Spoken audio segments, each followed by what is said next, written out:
Hello and welcome to the JSA studio where we try to stay away from hot takes and deliver actual content.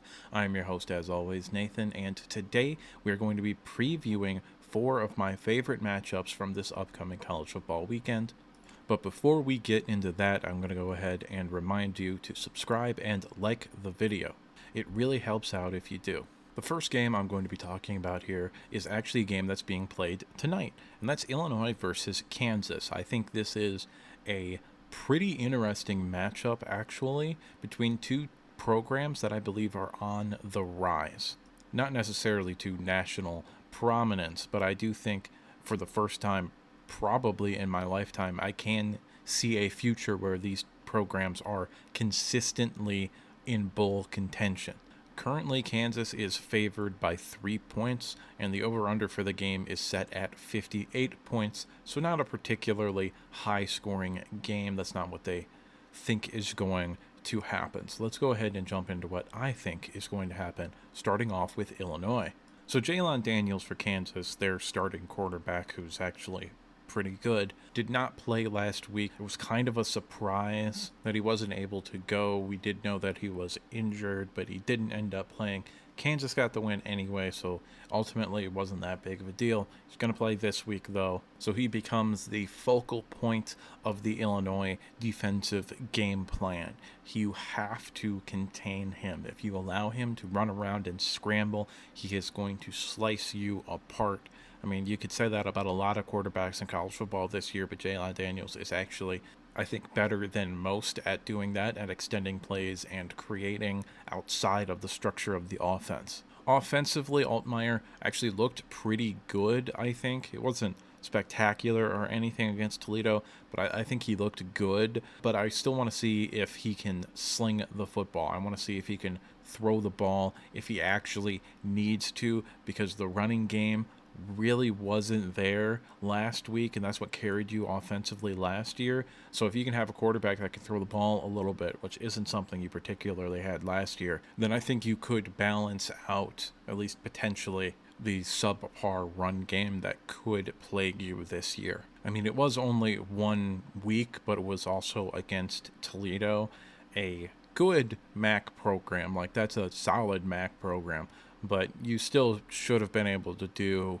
pretty much whatever you wanted in that game based off of the standard that you set last year. I was a big fan of the team last year, especially on defense, which leads me into how the defense played against Toledo. Now, I do think Toledo has a good offensive play caller and a good offense, but the defense is not going to be at the same level that it was last year. And that means that you're going to have to win games in a different way than you won last year, when you could effectively just run the ball down everybody's throat and rely on an elite caliber defense in order to win games, which is why I want to see Altmaier throw the ball. I do think you have some actually pretty solid receiving options. So I do think that the passing game does have potential, and I am interested to see how really your whole team looks. I want to see if the defense can round into form or bounce back from the way that they played last week, and I want to see if Altmaier can build off of a solid performance and start stringing good games back and forth, and also if the run game can get going, because I think if you're going to win this game, you're going to need to be able to run the football to keep it out of Jalon Daniels' hands. As far as Kansas goes, the keys to the game, to me, is going to be Daniels knocking off the rust, as well as leaning on the offensive line. Devin Neal looked really, really good. I think he only got like 13 carries, but he had 90 yards and a touchdown. I think he needs to get the ball more, especially against a better defense than what you played last week again in Illinois. I also think the run game is going to be better because of Daniels. I do think he's going to be able to be part of designed quarterback runs, but then also scrambling for first downs or yards on plays where normally you wouldn't get yards. You also have 2 high-quality receivers in Lawrence Arnold and Quentin Skinner, who I think are going to be very good and is maybe a big-time mismatch against that Illinois secondary, who did not impress me last week very much, which is crazy to talk about because they've put secondary players in the NFL each of the past 2 seasons that have played at a really high level in the NFL. So the secondary being a little bit spotty is somewhat concerning for Illinois, but it is a weakness that you could potentially exploit for you. The O-line was really impressive last week. I get that it wasn't the highest level of competition, but it looked really good to me. So I think you need to lean on them in this game. The strength of the Illinois defense is their defensive line. I think they have multiple draftable prospects along the defensive line. So the offensive line is going to need to be able to play well, and I think they can. So if you can get it going, if you can get the run game going, you really need to lean into that. As far as throwing the ball, I think Daniels, again, it might have a little bit of a rust, so you might have to stick with him. He might miss some throws here or there, but I still think he's going to be very, very good for the whole season, that is. And in this game, I still think he's probably going to play well enough for you to win the game. Defensively, I didn't really put anything on the screen, but defensively, I think what you're going to need to do is shut down the run game and make Altmaier throw the football. We don't know if he can actually throw the football if he doesn't have play action, if he doesn't have at least a competent run game. So shut down the run, take that away from them, and then make Altmaier throw the football. Ultimately, I do have Kansas winning this game by the score of 31-23. It is in Kansas. I do think that is a little bit of a factor, but I just think Kansas is a better team right now, and I think they match up better against Illinois than Illinois matches up against them. The first game on Saturday that really caught my eye when I was looking at the schedule this week was Nebraska at Colorado. This game is interesting for a few reasons. First reason, it is somewhat of a rivalry renewed from the old Big 12. Second reason is that it is two first-year coaches that utilize the transfer portal to try and put a good product on the field in year one. Now, one of those coaches has been much more successful than the other coach, and that's been Deion Sanders with Colorado. However, Deion Sanders at Colorado also is just probably a better coach and recruiter than Matt Rule. I don't really understand the hype around Matt Rule. He had one good year at Baylor and two kind of awful years at Baylor, and then was a very bad coach in the NFL for the Panthers. So I don't really understand where the confidence for Nebraska fans in his hiring was coming from. But Deion Sanders, I did say that Colorado was going to be much better than people think they were going to be. I said 9-3 is their ceiling. I still believe that. And I said probably 7-5 might be a realistic outcome for them this year. But I think they're probably going to hit 9-3 now. Based off of what I saw in that first game, they're probably going to lose to some teams that have some ability to play defense and still have the elite offense, like USC and UCLA. Potentially Oregon and Washington as well. I don't remember their schedule, but I do remember distinctively saying 9-3 is probably their ceiling. So the keys to the game for Nebraska are going to be Jeff Sims and can he play better? That's really going to be the biggest one. He did not play good. I understand that Minnesota last year finished as, I think, the number one defense in the country. That's not a legitimate stat. They were not the best defense in the country last year. But they were very, very good, and I would say elite caliber. And this year I expect them to be probably not as good, but still a very, very good, potentially a top 15, top 10 type of defense. So was that more to do with Minnesota's defense being good or Jeff Sims being bad and the O-line being bad? Again, I do think Minnesota's defense, specifically their defensive line, is pretty underrated in the national context, but the offensive line played really, really bad, and so did Jeff Sims. The defense, on the other hand, I thought looked pretty okay. I do think some of that was ineptitude on the side of Minnesota's offense, but I still think the defense made more plays than Minnesota made mistakes.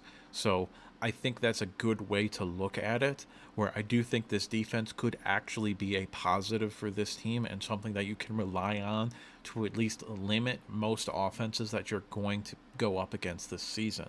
But the key to this game is not going to be defense. The key to this game is going to be offense. You're going to have to score at least 31 points in order to win this game.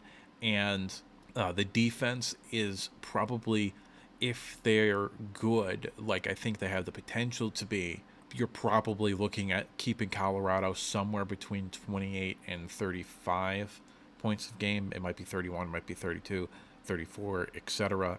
But I don't see a scenario where Colorado doesn't at least get to 28, just based on how unstoppable that offense looked against TCU. So you're going to have to score points in this game. Keys to the game for Colorado, pretty simple. Let Travis Hunter and Shader Sanders do what they're going to do, because you're going to score points. Nebraska's defense played pretty good last week, but I don't think they're going to be able to stop you consistently at all.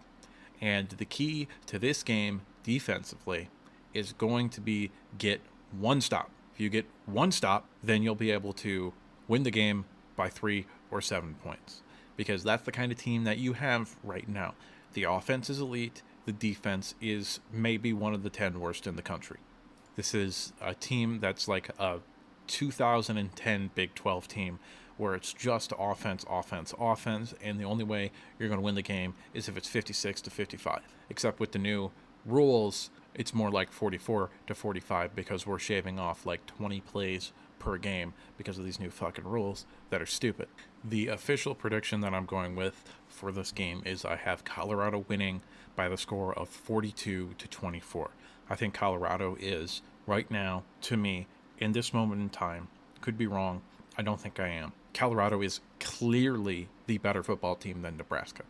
I think Colorado legitimately has the kind of offense that can score on anybody in the country. Like anybody. I think they have a top 5 to 10 offense in the country. I think Shader Sanders is a first-round pick. I think Travis Hunter might be the best player in college football. Why don't I think might be? He is the best player in college football. And you have, based off of one game, and it was just one game, but they played really, really well against a TCU defensive line that I don't think is that bad. But you might have an elite caliber offensive line. And I don't see a scenario where Nebraska is going to be able to hang with you in this game for long.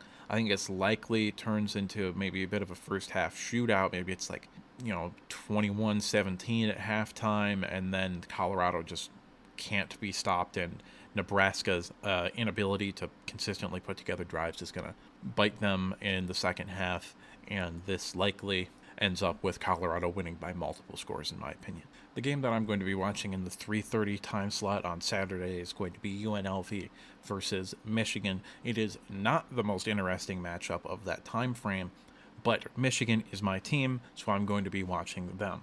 And because of that, we're going to kind of roll through this preview pretty quickly. Don't really have a whole lot to say about this game. The line is Michigan is favored by 36.5, and the over-under is 58 points. And I think it's like that for a reason. So what do I want to see from this game? Well, I pretty much saw everything that I wanted to see last week out of this team. Maybe the offensive line was a little bit disappointing, but it's week one. 3 new starters, so it's going to take a minute for them to kind of get the chemistry going. Also, I don't know if we're going to see the same starters that we saw last week. I do think that there is a position battle going on for both left tackle and right tackle. I think last week they decided to let Hinton and Barnhart start. This week, I would not be surprised if the starter at left tackle is Ladarius Henderson and the starter at right tackle is Trente Jones, and they kind of get some run, and they decide then in week 3 who's going to be the actual starting left and right tackles.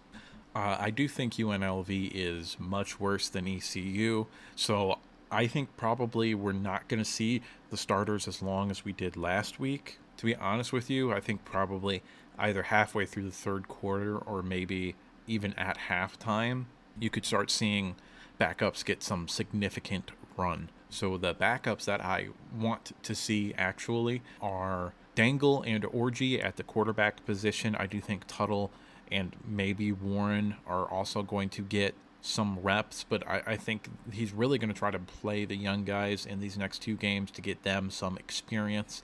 And also the running back room. I kind of want to see CJ Stokes. I want to see Benjamin Hall and Cole Cabana, and see if there is, an unfortunate injury to one of the 2 main guys who can step up and be that running back 2, which is a very important role for Michigan. This game is going to be, I think, lower scoring than you might think it is, just because of the way that Michigan tends to play their offense, and also the new college football rules that are dumb. I've already said that once in this video. I'm going to say it again, and I'm going to be saying it for the rest of my life. But the prediction for this game is Michigan 38, UNLV 0. They were a stupid decision to kick a field goal away from a shutout last week. I think they're going to get one this week. The last game that I'm going to be watching this week is arguably the most important in all of college football this season, and that is Texas versus Alabama. The spread is Texas +7, which means that Alabama is favored by 7 points, and the over-under is 54. So they think this is going to be a pretty low-scoring game, a defensive struggle, and I tend to agree with both of those statements. I do think Alabama should be favored by about 7 points, and I do think that the over-under should be right about where it is. I do think that's just about what the total amount of points are going to be. What are the keys for the game for Alabama in this matchup? Well, Jalen Milroe is going to have to hit some passes. Now, I believe he can, but he is going to need to throw the football. Texas's front 7, you can make the argument, is just as good as Alabama's front 7. I do think Alabama's is slightly better, but you can make the argument that these are the 2 best front 7s in all of college football. Again, right up there with Michigan and Ohio State and Penn State and Alabama and Clemson. I just still think Clemson has a really good front 7, but running the ball is not going to be as easy as it is going to be even in other potentially big matchup games. I think Texas is going to come in and say Jalen Milroe is going to have to beat us throwing the football, and they have the personnel to make him do that. So he is going to have to hit passes in order to get to this game. And I put down here run game has to dominate. I don't necessarily think the run game has to dominate, but I think it has to still be effective. If you're getting more than 3 yards a carry, if you're getting 4 yards a carry, you're going to win this game pretty easily. If you're held to less than that, it's going to be a struggle unless Milroe can sling the ball, which I do think he has the potential to do that, but I don't really know if he can.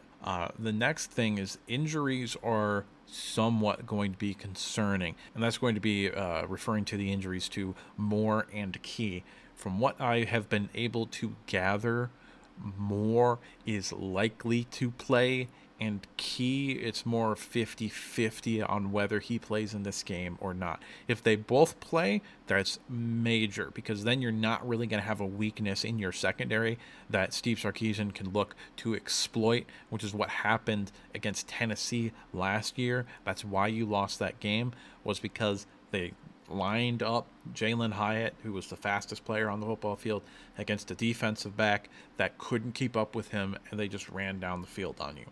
This year, I don't think that secondary has that player unless there are injuries. So if those injuries are there, 1 or 2 of them, then limiting big plays is going to be the number 1 priority for this defense.